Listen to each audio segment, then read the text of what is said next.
আসসালামু আলাইকুম প্রিয় খামারি ভাই বোনেরা, সবার প্রতি রইল আন্তরিক শুভেচ্ছা এবং অভিনন্দন। এই ভাবসা গরম কিন্তু আসলে এই খামারি ভাই বোনদের জন্য কিন্তু একটা দুঃসময়।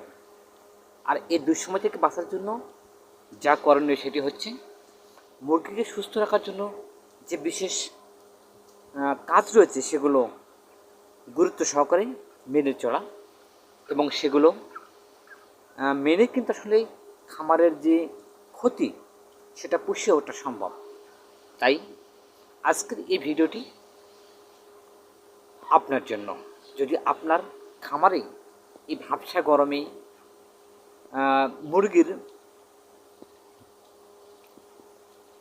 স্টক বৃদ্ধি পেয়ে থাকে, তাহলে এই ভিডিওটি আপনার জন্যই। তা ভিডিওটি না টেনে অবশ্যই ভিডিওটি শেষ পর্যন্ত দেখবেন। একটা জিনিস আমরা সবাই জানি যে গরমে কিন্তু মুরগি হাঁপিয়ে ওঠে বা বারবার কিন্তু শ্বাস প্রশ্বাস নেওয়ার চেষ্টা করে। আর এটার কারণ হচ্ছে মুরগি কিন্তু তীব্র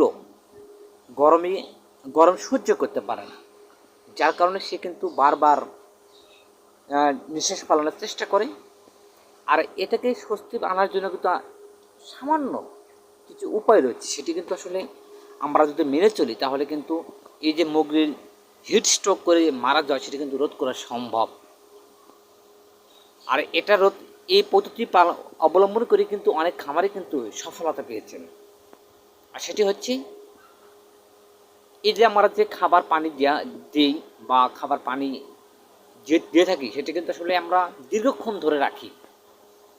যদি আমরা খাবার পানি 20 মিনিট বা তারও কম সময়ের মধ্যে যদি আমরা পরিবর্তন করে দিতে পারি, তাহলে কিন্তু এই ভাবসা গরমের যে মুরগির ক্ষতি বা